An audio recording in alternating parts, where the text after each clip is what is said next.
In 1871, William Blake, a wealthy man suffering from leprosy, arranges to purchase half of Antonio Island to establish a leper colony for his afflicted people. However, island residents Patrick Malone, Norman Castle, Richard Wayne, and David Williams double-cross Blake. During a foggy night, they loot his clipper ship, the Elizabeth Dane, and set it on fire, killing all aboard. As they escape, Williams is dragged into the sea by a spirit, much to the shock of the other men. 134 years later, the residents of Antonio Island prepare to honor their founding fathers, unaware they were the same men who burned the Elizabeth Dane, and a statue of them is to be unveiled on the town's anniversary. During a boating trip, Nick Castle and his friend Spooner unwittingly disturb a bag containing a pocket watch and a hairbrush from the Elizabeth Dane lying on the seabed. That night, Nick meets his former girlfriend, Elizabeth Williams, who has returned after 6 months. Elizabeth is shown the antique pocket watch by Mackin, an old man who found it washed up on the beach. He warns her ominously, "If you touch it, things will change." The watch begins ticking as Elizabeth holds it. She sees a hallmark on it, which includes a set of scales. Later, supernatural occurrences start to plague the town. Objects move by themselves, power outages occur, and the windows in Nick's truck inexplicably shatter.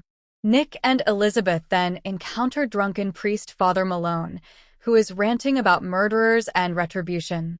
Meanwhile, at the local radio station, host Stevie Wayne gets a phone call from weatherman Dan about a large fog bank off the coast. Out at sea on Nick's boat, Spooner and Nick's cousin Sean are partying with 2 young women, Mandy and Jennifer. As the fog reaches them, the boat's engine stops and the instruments break. An old clipper ship appears in the fog next to them. Seemingly possessed, Jennifer draws a set of scales on a misted window inside the boat.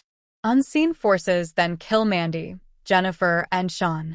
At Nick's beach house, Elizabeth has been dreaming about the Elizabeth Dane. She searches the internet for information about the hallmark symbol she saw earlier, but her computer malfunctions, and the word Dane appears on the screen. She hears a knock at the front door, goes outside but finds nothing. As she walks down to the beach, the fog begins approaching, but Nick brings her back inside. The next day, Nick's uncle Hank telephones him about the disappearance of his boat. Nick and Elizabeth sail out and find the vessel and the 3 corpses. Elizabeth goes into the hold and finds Spooner alive in a freezer. They return to the island where Mayor Tom Malone, Father Malone's father, suspects Spooner of the murders.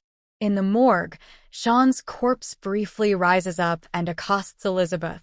At the library, Elizabeth researches the scale symbol seen on the watch's hallmark.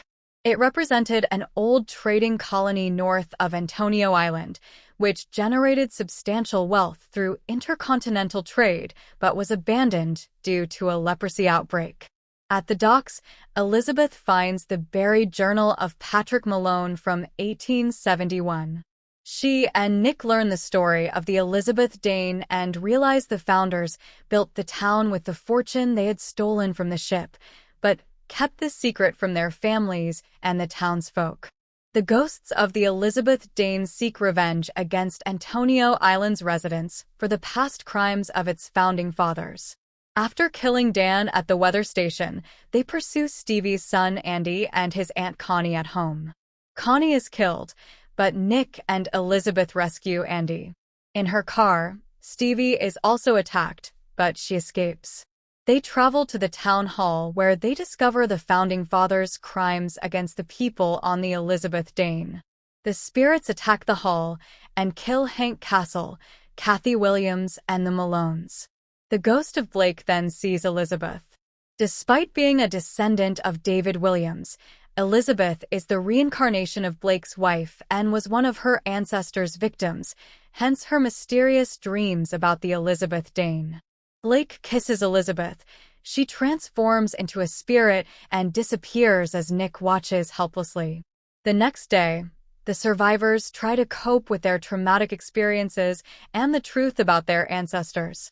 As Stevie reflects on the night's events with her listeners, Nick throws Patrick Malone's journal into the sea.